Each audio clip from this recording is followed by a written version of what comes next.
Hello and welcome to the Remember Me podcast. I'm Maria. And I'm Rachel. And we're your hosts.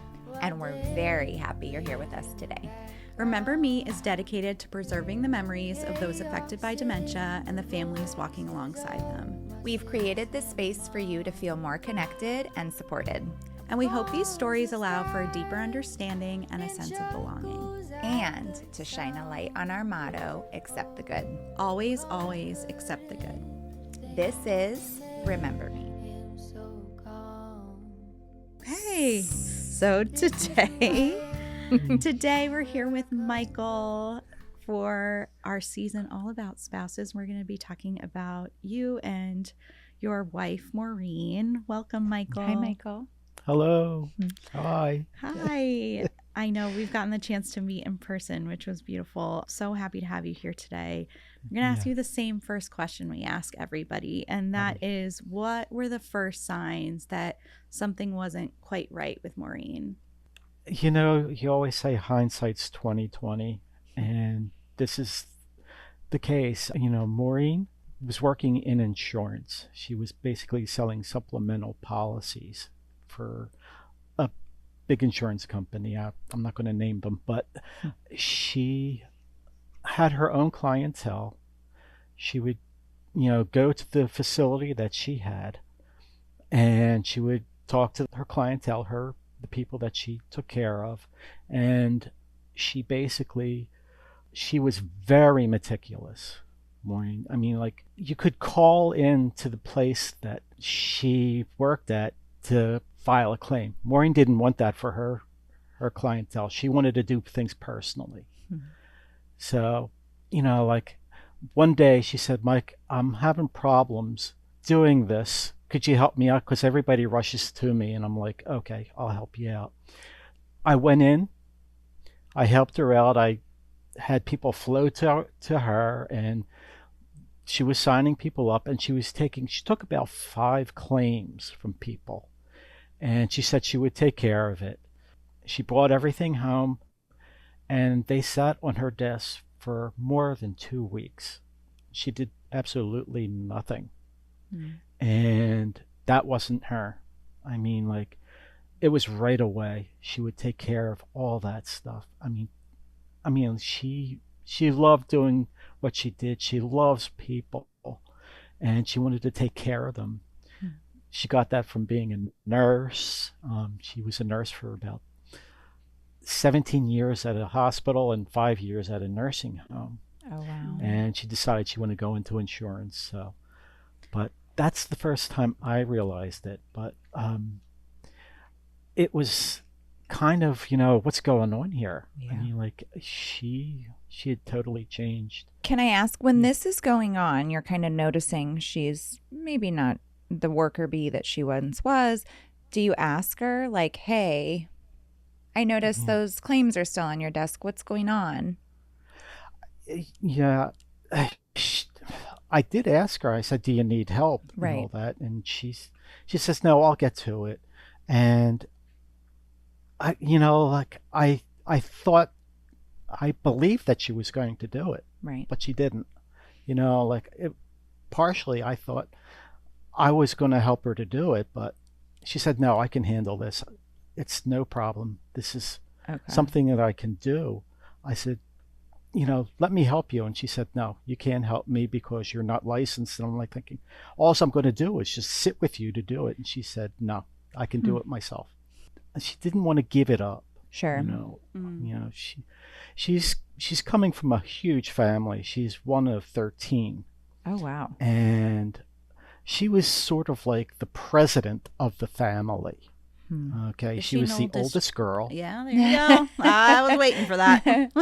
Okay. She had 3 older brothers, but she was the oldest girl, and she basically helped take care of the kids below her. Okay. And she basically took care of them. The mother was there. The father is out the door when I met her. I think he left when the youngest was still in elementary school. But they were all living in this huge house, and she basically was the person that took care of everything. That was Maureen. She took care of everything. And every time I asked to do something to help her and stuff like that, no, I can do it myself. I can do it myself. Okay. That was Maureen.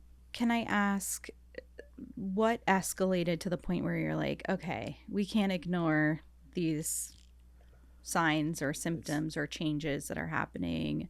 Take us to when you started to be like, do we need to go to a doctor? Are you depressed? Yeah. Like, what's the... Yeah. She started to hear voices coming from our next door neighbor's house. We have a twin house, and she heard these voices of the father who lives next door, and he was abusing his daughter. And she basically flipped out a couple of times. She knocked on the door and confronted the wife and all that. And I'm like, there's nothing going on next door. I mean, you can't even hear her. If we put an alarm in that house, you can't hear a thing between the walls. And she said she heard them in the front room and in the back room and all that. And he was abusing his daughter. Okay, we got that settled. Next thing I know, it was one night I came upstairs. I was sitting on the bed, and she said, I'm going to take a shower. She gets into the shower. I must have dozed off for about 15 minutes. I get up and, I'm looking around. She's not around. And I go towards the bathroom, and the curtain in the bathroom, the shower was drawn maybe halfway. And I just walked past it, and I'm looking at the house. She's not there. Then I walked past the bathroom. I said, I'm going to see what's going on in the shower. So I open up the shower. She's standing there crying. She's yelling, looking out. We have a window that faces a wall to our other next door neighbor because we have a little pathway there. And she was looking out the window and saying that she's seeing our next door neighbor who is abusing his daughter running down the street. And he's going to come to the house. And I said, Maureen, there's no way. You can't even see the street from there. He's coming for us. He's coming for us. It was just like incredible. I mean, she basically was hallucinating. Yeah, right in front of you. Yeah. And she had this, I mean, like, she looked like she was in pain. And it was just like... I didn't know what to do. I'm like, of course, you didn't know what to do. Yes. And what year is this? This is 2021. I think it's still 2021. Okay. And the claims, was that 2021? Yeah. Okay. Yeah, that was. So this is all around the in the summertime. Wow. Okay. But things started to unravel. Like I was walking upstairs, she pulled me into her office. She closes the door, said, Mike, I'm worried. Something's happening. And she there's a mattress in there, and she puts it next to the door, says, he's shooting through the walls. Oh my goodness. And I'm like, Maureen, I said, he doesn't even have a gun. I know. Brian, our next door neighbor, was the sweetest guy. The family was so great to us. They were a big help with all the stuff that was going on. And I told her, I said, Brian would never have a gun. Yeah. It's just like, the thing that got to me is I took her to a hospital that night. They evaluated her, and they wanted to do medication changes. One thing I haven't told you about Maureen is that she had a diagnosis of PTSD. Okay. Her father was extremely abusive to her, was always chasing her around. And she always told me that he would beat her every day. But Right. Yes. Okay. I didn't know. Yeah. And she basically also, when she had her first job as a nurse, she was attacked by another staff member who broke her nose. I mean, like, she's had these horrible things happen to her. Oh my goodness. And the PTSD was she was always hyper vigilant about everything. Of course, if your dad's chasing you around. Yeah. So, it's like on top of the FTD, she had the PTSD. Yeah. And Dr. Irwin at Shout out. University of Pennsylvania. We know him. He basically, how she got there, we had like 7 psych admissions. Nobody thought to think about the organic level of having FTD. Yeah. They thought it was all PTSD. She was to the point where we knew something was wrong because she was forgetting words. Every time she started a sentence, she couldn't finish it. And she says, "Oh, I'm being blocked. I can't remember the words." Yeah. It was a signal to me that there was something else other than that. And my daughter, Sarah, and my other daughter, Emily, knew that there was something else going on. So you got her admitted that night, and then that started like a chain reaction of all these different psych evals. When did you finally end up at UPenn? Like, what was the span of time, and how did you get there? How did you know to keep searching for a different answer? So it was because of a resident that was there, a psych resident. Okay, not an attending, psych resident. He was talking to her, and he said, "There's something else going on here. This is more than PTSD." And they called in a neuroconsult at the hospital. And the neuroconsult, basically, the hallmarks, they gave her a diagnosis of Lewy body dementia. Okay. How they got to Lewy body, I don't know, because there wasn't anything really. There was a little shuffling when she was walking. That was something new. And Lewy body they have a hallmark of having hallucinations too. Right. Yeah. And the one thing I knew, it wasn't Lewy body because my father passed away from Lewy body dementia. Oh, brother. Michael. Gosh. Just to give you a rundown, Yeah. my father passed with Lewy body. My uncle had supranuclear palsy. Yeah. Oh, gosh. Progressive supranuclear palsy. Yes, that's it. And my grandmother had the same thing. So it just like, Wow. I'm learning all the stuff that's you don't want to learn. Yes. Yeah. Right. To be honest, I come from a health background. I was also a nurse, and you want to know something? I don't know squat. I really don't know squat about any neurological diseases. Right. Yeah. Until Maureen got sick. And thank God for this resident. I want to know, this is the gun and the shooting and the neighbors and the abuse and all of that. What is this like for you to watch this woman who you've created a life with switch? She's crying in the shower and not completing her work. Like, what? I'm sure you had that gut feeling of like, there's more, but what did it feel like to know, like, my life is going to be different one way or the other? And what was going on for you? Can I use the word devastation? You sure may. Every time we had a conversation, every time we talked, I would get a lump in my throat because I could see she was fading away. She absolutely was not the woman I married. And I loved her so much. I still do. I mean, I can't fathom what this disease was doing to her. I mean, like, it's, there was one night I was making dinner and she basically just walked away from me and said, "I'm not hungry," and went upstairs. And I just went outside and I just broke down. I was crying outside. I couldn't hold back. I was like, oh, I don't believe this is happening.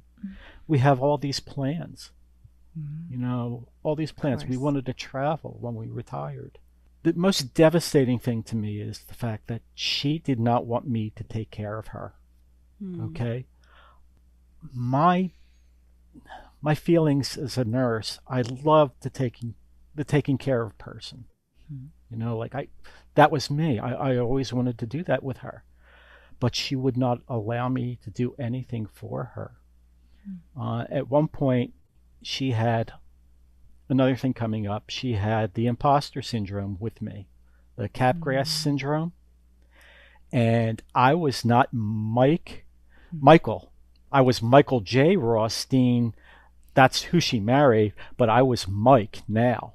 And there was a point in time where my daughter had gotten a call from Maureen, and she's up in New York, my daughter, and she says, "Dad, is there somebody sitting out on the porch?" And I said, "Yeah, me." And she says, "Mom says there's a stranger sitting out on the porch." And I'm like, "That's me." Yeah, it's Mike now. Oh, Yeah. It's just A lot devastating of the angst is a good word.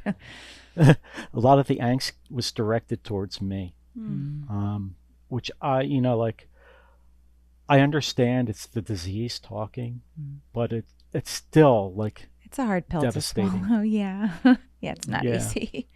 Can I ask, Michael? Take us to the diagnosis room. You're with Dr. Irwin or someone in his staff. Like, how did you guys process the information, and did you process it together as a couple? Was Maureen there? Like, can you just walk us through that? Okay. It was a difficult situation because when she got out of the hospital with the psych diagnosis and the diagnosis of Lewy body, my daughter had to take over some of the responsibility. Sarah, who lives up in New York, came down and she said, "I'll take her to the doctor." Maureen, she kicked me out of the house, and she did not want me there. She had family members. Her family members were staying with her until things cooled down, because she did not trust me for anything. She didn't believe anything I was saying. She didn't want to come near me. She throws me out of the house. She tells me to leave. I'm like, I'm just, like, I'm not saying things, and she's telling me to leave. She doesn't want me around. So Sarah takes her to Dr. Irwin along with Lisa, Maureen's youngest sister, and they go through the diagnosis. She doesn't believe she has anything. She thinks that everybody else has mental disorders, or they're all psychiatric disorders. Yeah. She doesn't believe she has any problem. I think the word I can't pronounce that it comes up all. Agnosia. Yeah, that's it. Yes. Agnos. I don't know. We all know. Yes. So she wasn't aware, and she thought the issue was with you guys. How devastating that you had to leave the home now. Is it going through your mind like this is her disease, or like how are you processing her sudden angst towards you? It was tough. It really was. I mean, like, the first thing I thought, maybe this is her way of protecting me. She didn't want me to see her like that. And that was the toughest thing. And I just, it would get to me, and I tried to rationalize it as she doesn't want me to hurt. That's what it is. And that's the only thing that I think that saved me, is the fact that she was kicking me out to save me from her. Of course. Right. And I felt like, I want to be there. I want to help. I want to do something. And I couldn't. She wouldn't let me. So your daughter takes her to Penn. Meanwhile, she's like, it's everyone else, and you get out, and you have a psychiatric disorder, and the behaviors, I can assume, are escalating. It sounds like she's getting heightened. What happens?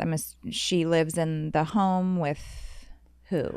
The family members. It was for about a month. Okay. And then, with the COVID going on at that time. Oh, right. Yeah. Some people got sick, so I was the only one that didn't have COVID, so I had to come home. So I came home. Everything was okay. She allowed me to come back in, and I stayed. It was only for about a month that people were staying with her. Okay. I think roughly about a month. My daughter knows how long it was, but I was allowed back in the house, and then issues started to coming up. her driving. Mm-hmm. She had gotten into the car and drove, like I tried hiding the car, wasn't successful, and I had basically left the keys in my pocket in my jacket, and she had found the keys, and I was still asleep, and she drove. Like I'm looking at my phone, I get up, and it's like 4 o'clock in the morning, and I noticed the car is at 57th Street, and we're in Philadelphia, and I said, why is Maureen in 57th Street? And I'm looking at it, I said, that doesn't look like Philadelphia. She drove up to New York City. She went to go to see the MoMA A museum. Yeah. art museum. Yeah. Oh. She did it twice.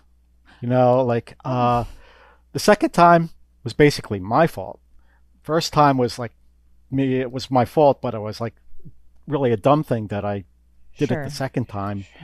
It was interesting because she basically walked down the street from us. There is a Enterprise Rent-A-Car there, and she basically tried to get a car, and she couldn't. So I'm following her. I'm tracing her. I have, air tags on her. I have her phone, and I'm following. I think the next thing I'm going to see, she's going to walk up the street back to the house. No, I see her moving at 75 miles an hour. She got on a train. The train station was right there, and went into 30th Street Station that has rental systems there too. And she was trying to rent a car. I got a call from my brother-in-law because he said, Mike, was your car stolen? I said, no. He says, Maureen is now at Hertz. She's trying to rent a car. So I jumped in my car. Get to Hertz. Made a beeline to 30th Street Station. Caught her by the time. They refused to give her a car. And then I'm standing behind her. I said, Maureen, I have the car. Let's go home. And she says, well, can you take care of this for me? So I basically tried to settle things. I turned around. She's gone. Oh, my God.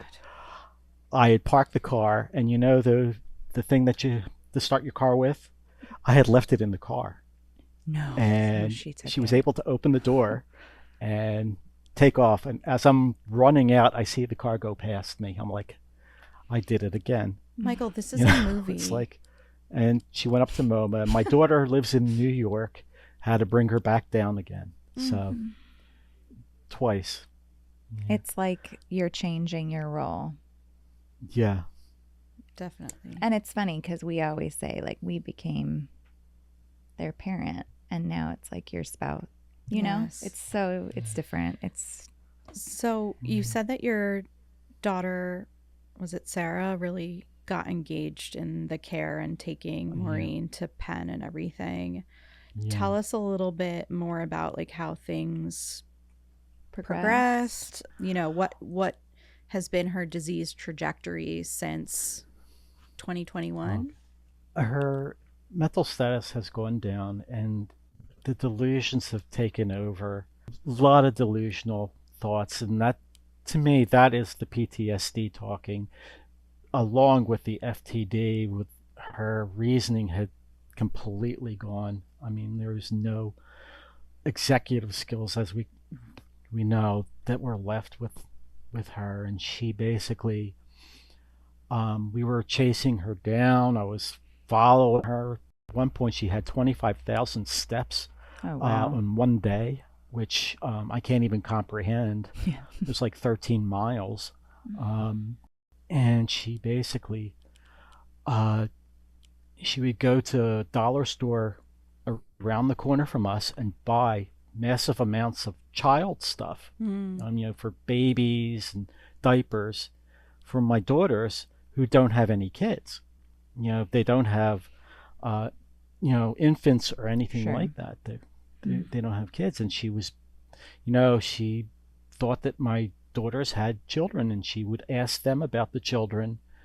And, the therapeutic untruths came out, like to keep her okay, of course. So she didn't act out or anything like that. And she basically was all over the place. She really was. Right now, like I said, she is in a memory center, but how she got there was, I don't want to say the straw that broke the camel's back. It was basically how I was feeling about her. I was worried. I was totally worried. She had taken off in the middle of the night. I got up. I could not find her in the house, but she left her phone at home. She didn't have any of the AirTags. She has a pocketbook that had her AirTags in it. And it was a cold night. And she was wearing Crocs that were 2 sizes too big because they were mine. And she was dressed up like a billboard. I mean, like she had this, shirt that was all flowers, and then she had this dress that was all paisleys and stuff like that. And, we couldn't find her. I mean, like, it was like, I don't know what happened. And my other daughter, Emily, came over to keep me company, to, just to, calm me down and stay with me, because I was a wreck. I didn't sleep that entire night. Okay, she was gone for the whole entire day. There was an APB out for her, something in Pennsylvania they call tender H. In Philadelphia, it's basically the police will send the policeman over to your house, and they'll put out a bulletin to find this person. She was all over the internet. She was in Facebook. I mean, like, her picture was all over the place, and we could not find her. And the only way we found her, she made a purchase at Target. And my niece, who lived near that Target, drove down, picked her up, and brought her back to her house. And the police came over, and they told me I had to come and make sure it was her. I know if I, walked on her, she would have basically, like, gone off on me. Yeah. She was that angry with me at every point. So niece said that was her. My daughter was there with her now, the one from down here, Emily, and we tried to get her to the place that we wanted her to go to, that basically would put her in the right spot, because I was like, her safety was an issue now. I mean, she's not driving anymore. Safety is an issue, and she basically did whatever she wanted, and I couldn't stop her. She's ambulatory. She's she's got a little bit of sense going on, a little bit of stuff going on, but she's delusional. She left the house because she was working for Kamala Harris. And this was after the election.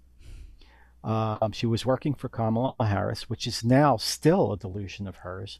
And she wanted to just basically campaign for her. And this was after all the elections were over and everything. And she believes that Kamala is the president.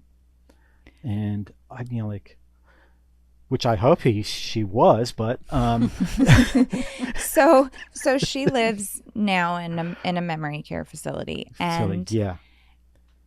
I am more of the tell me, like, the underneath. I hear the story and I appreciate it. It's heartbreaking, the devastation that you and your family have encountered is. Yeah. I mean, the delusions. They're so. You're looking at this person that looks like your wife that you've spent the last X amount of years with, and they're like, get out, and you're like, what? Yeah. So you are managing her care from afar to not set her off, but you're also losing your wife, just kind of like so that. Hard. It feels like. Yeah. What's going on in your mind? Are you like care first, like just diving into her care? Are you taking time to like process what's happening to you and your family and your daughters? Or are you like, what's happening? I hear what's happening for Maureen, but what's happening for you?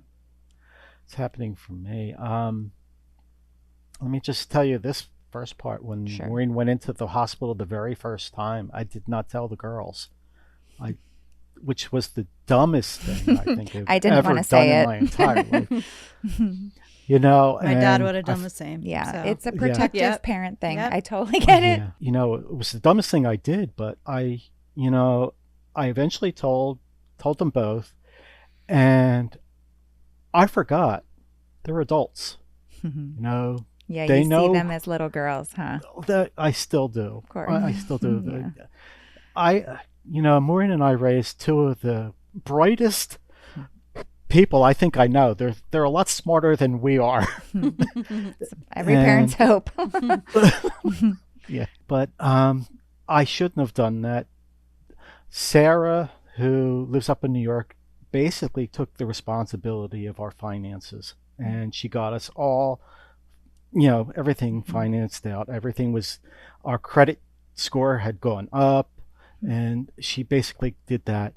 And anytime I needed something, or needed help, I could call Emily and she would be here in 2 seconds. And, you know, it's like I had one for one thing and one thing for the other. But for myself, I was grieving. You know, anytime I go in to see her, I'm like, why doesn't she, you know, like, it's the flat affect. It's she doesn't smile when she sees me. Occasionally she will, but, you know, I mean, she still starts her conversations with other people, and you would be hard pressed to say that she's got anything wrong with her, but 2 minutes into the conversation, there is something wrong. You can with this woman. see Yeah, it. there's something wrong. I still see her as the girl I met a long time ago. It's been 41 years. I've known Maureen for 41 years, and I just still see her as that. But what's coming across isn't that. But you know, I'm steadfast. You know, like I want to take care of her. Yeah. I know she's not going to be, because of the expense of this memory care facility. They're so expensive. I know that the money's going to run out. Yes. You know, and when it does, I want to bring her home and take care of her there.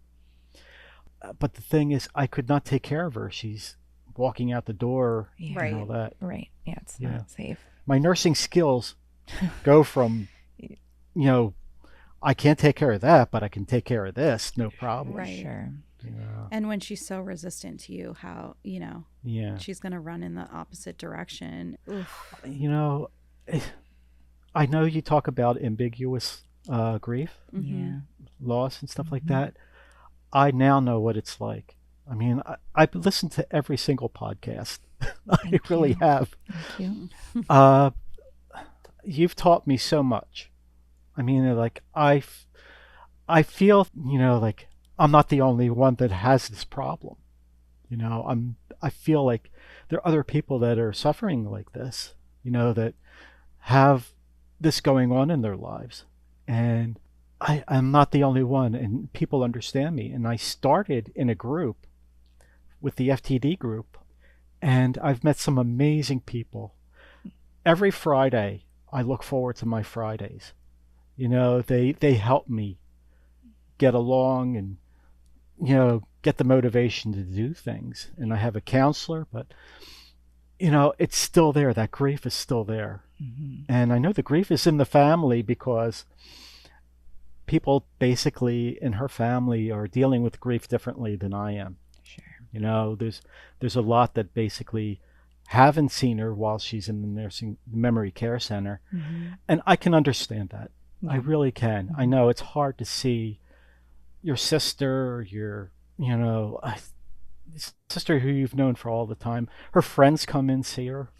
And there's a couple of friends that haven't been to see her yet, but I know they're grieving. Yeah. I mean, Maureen was larger than life.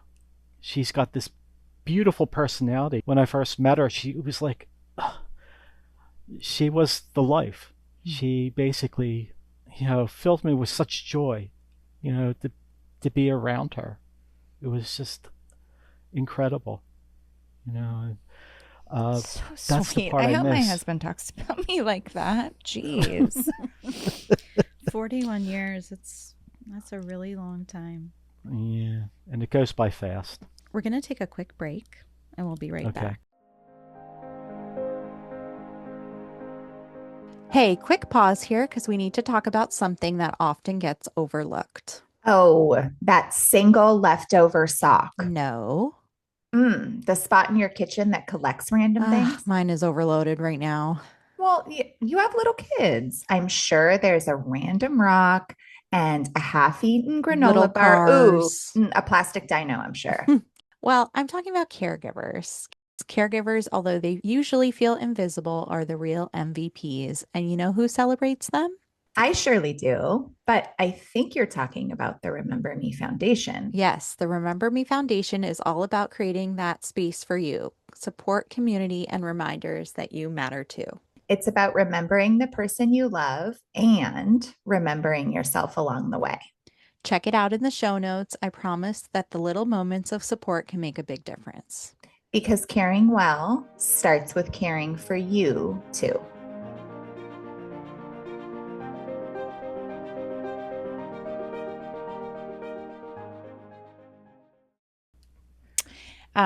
We do talk a lot about grief on this podcast. I don't know why, but we do. And Kind of a big part of it, isn't it? It just a is. tiny, Yeah. a little sliver of it, a little Yeah. appetizer. Yeah. And I know, everyone grieves differently, and it's very, very, very personal.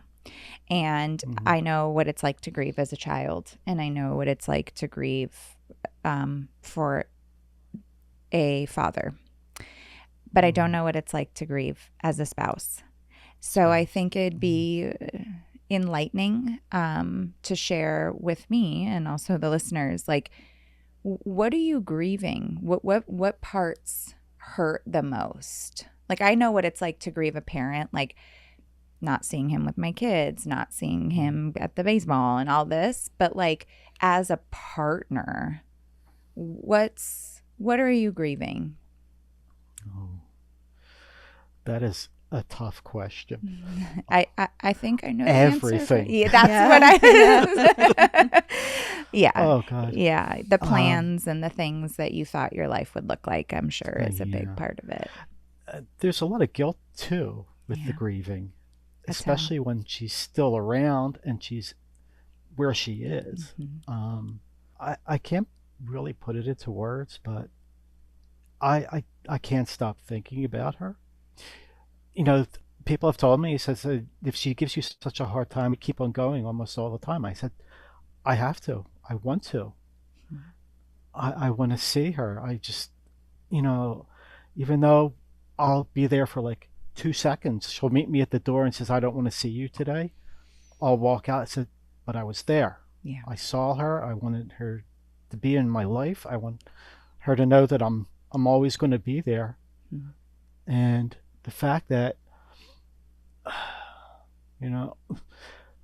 maybe I'm making this into like a fantasy that she's telling me all this stuff that she wants to push me away. And that's what it is. And maybe that's just a fantasy and it's not the disease, but that's how I, and not interpret it, but that's what I want to believe. Yeah, that's how you cope. Yeah. Yep. Coping, that's it. Yeah. It's how I'm coping. But as far as the grieving, I miss the touch of her hand. I miss one of the things that we always did. We loved dancing. Okay, she loved to dance. We were always the first people up to dance at a wedding, at a bar mitzvah, at a everything. And she loved to dance. Our whole family loved to dance, but she loved to dance. When she got out of one of the hospitals for the psych eval, we would do the happy dance every night. We get into the kitchen, and there was Mercy Me was a group that did a song called the Happy Dance. And we would dance, and everything was okay. Everything was beautiful when that happened. And then she got into oh, let's listen to something different. So we were listening to Elmo do the happy dance. And I'm like, I can't believe I'm dancing to Elmo. In my kitchen. Wait, is it the happy, happy dance? No? Yeah. Okay, I've heard Elmo do that. I've heard Elmo's rendition Yeah. many times. Again, Mommy. Yeah. Wow. I always loved to dance with her. I mean, she loved dancing. She was such a good person to everybody. When she moved out of the house where she was living with her family, the mother wasn't working at the time. She eventually got a job, but Maureen would send her paycheck back to her mother. And she had money to do stuff with the kids and take care of other things like groceries and stuff like that. And I couldn't figure out why it took us so long to buy a house, because we were living in a one-bedroom apartment, and I realized where she did was that sending a paycheck lot of go? money back. Yeah. But I miss, she loves kids. She loved children. And she was really good with kids too. If you had a crying baby, when Maureen picked you up, you stopped. It just stopped. And she basically was love embodiment. She really was. She loved everything. Can I ask you a question? Yeah. How did you meet? Bum, bum, bum, bum. It was magical. Love I the thought start. it was. Let me get my popcorn. When I was going to nursing school, I was living with my parents. I haven't moved out yet. So I was, 20-something. And I hadn't moved out of the house yet. And I was mowing the lawn in my parents' house. And it was up the street from where Maureen used to live. And I didn't know who lived in that house. There was a big house at the end of the block. They had moved in a little bit later. Never saw anybody go in and out of the house. So I'm mowing the lawn, taking a break. I'm sitting down. I'm listening to the radio. I'm listening to a really good song. And it's one of my favorite song of all time. It's called, I was going to say, we better hear the title. Yeah. It's called The Park, the Rain, and Other Things by the Cowsills. We're going to It's put that from the on our way 60s. home. Yes. You got to look it up. Okay. And I'm I'm sitting there listening. I'm drinking some water, and I'm turning my head, and she's walking down the street to where there was a grocery store, and she worked at. Okay, I used to work at that grocery store too prior to her working there, and I'm saying, okay, I'm going to go down and buy something. So I went down. I'm looking for something to buy, and the only thing I could buy, I think of, was Stouffer's. Mac and cheese? What is it? Mashed potatoes. Meatloaf. No. Oh gosh, what is it called? It's like the creamy beef stuff that you put on top of toast. Creamy beef that you put on toast? Not bruschetta. What is it? I'm thinking the frozen section. Frozen. It's in the frozen section. Bolognese. It's cream chip beef. Cream chip beef on toast. I haven't had that Okay. one. Never had that. Yeah. Well, I picked it up. I go in. She was and like, I'm why is this guy buying This episode. Well, this went on for a long time. this? Okay. My parents had a. Okay, got it. Okay. My parents had a stockpile of cream chip beef in their freezer for the longest period of time. I never ate it. I just Maybe brought this it is to a go Philly see thing. her. And all the other cashiers, they were open. She had two people in line. I'm like, so I'm hiding out in one of the aisles waiting for her line to go down so I can get into it. So I go into it, and I had, I was sweating up a storm and all that, and just like I said, yeah, hi, and all that. And she gave me this smile, and I'm like, oh my gosh, this is it. And my mouth went hamana. That is the best. Yeah, so this went on for a couple of weeks, and what I would do, there was a pharmacy right next to where she worked, and I would go into the pharmacy, buy the newspaper, and I'd sit out there in front of the pharmacy, and when her shift was over, she would come walking by, and I started talking to her, and it took a while, and then it got cold, and she said, listen, why don't we just go out for a date? I'm like saying, okay. She's like, let's hurry this Yeah. along. Is he ever going to I'm gonna ask just keep me? buying this whatever yeah. Her real words were, I'm tired of freezing my butt off. Aw. Let's go out. So we went to this place called Buckets that was in another part of Jenkintown, or a town that we went over. And we were sitting there, and we ordered a pitcher of beer, and I had a glass, and she had the rest of the pitcher. Okay. She Yes, drank girl. me under the table. Wow. And that was something I didn't think anybody could do. And I'm like, You met your match. yeah, this is the one. Yeah, really. This is the one. And, like we talked, and it's funny, when we got married, my brother, during his speech for the best man speech, he says, oh, and I'd like to thank Maureen, but if it wasn't for her asking Mike out, all this stuff would have never happened. Yeah, That's really. right, Maureen. Maureen. Yeah, Oh my God. Get it, I girl. was really shy. So, Aw. And she brought you. she brings joy to my life. When we had kids, she was something else.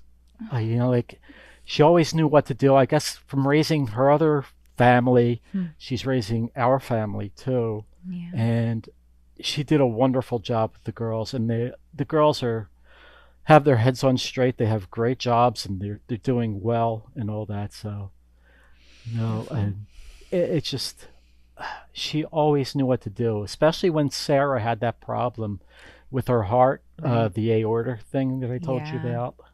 Yeah, she knew what to do. I mean, she Went right into action. went right into action, and she was always like that. She was the one that took care of everything. I just remembered her mother's funeral. Her mother's casket was up at the front of the church, and we were all standing at the back. And Maureen says, oh, I'm going to go stay with Mom. And one of the funeral directors came over to the brothers and asked them a question. He says, the brother said, oh, you got to talk to Maureen. She's in charge. Maureen has always been in charge. And, the family, Maureen's family is a wonderful family. My family has been wonderful this whole time too. They've taken me in, done a lot for Maureen and myself, and so is her family. We pull together. There are certain things that happened, when we needed somebody to come out and take charge of something, and somebody came out. Elizabeth, her niece, was always around to help out. She basically, when we couldn't get Maureen out of the hospital because she didn't want to go home with me, she wanted me to be admitted to the hospital because I had the psych problems. And she would not leave the lobby until, Elizabeth came, got her, and they took her home. Okay, and that's when I had to stay away from her for about a month. Elizabeth was the one that came and got her.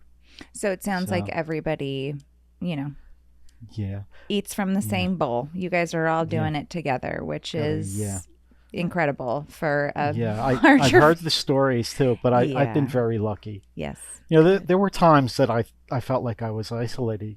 Of course. Isolated, but Yeah, of course. So tell us how you think Maureen would want to be remembered. As a great mother, somebody who loved people. She loved taking care of people. One of the ways that we were able to get her to do things with this illness is to help others. I mean, like when we took her to the memory care center, we told her that, you can help out. And when she was in the hospitalization before the memory center, she was walking around with patients, and she was directing things going on. She wanted to have a purpose. Yeah. And she loved having a purpose. That was Maureen. She wanted to have a purpose in life, to take care of people. And she loved her grandparents. She loved my parents. She loved my father and my mother. She loved going to see my mother because my mother was a great cook, and she taught Maureen how to cook. So sweet. Her recipes have gone through Maureen now. Wow. For chicken salad, not necessarily the brisket, salad. but the chicken salad. But what about the Stouffer's? Oh my God. That's probably still in my parents' freezer somewhere. I get it. Oh my God. I get it.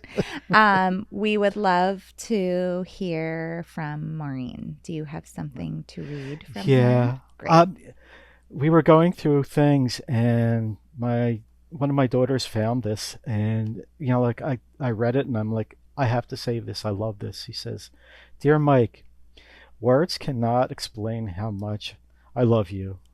The touch of your hand, the twinkle of your smile, and the joy of seeing your face every day brings me such happiness.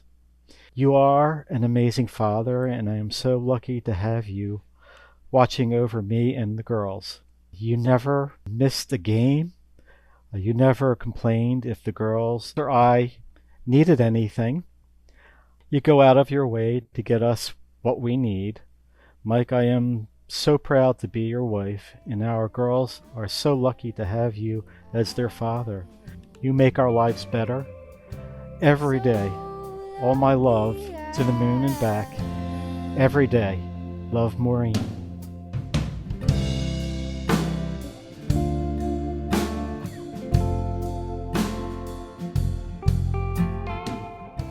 Thank you for listening to this week's episode.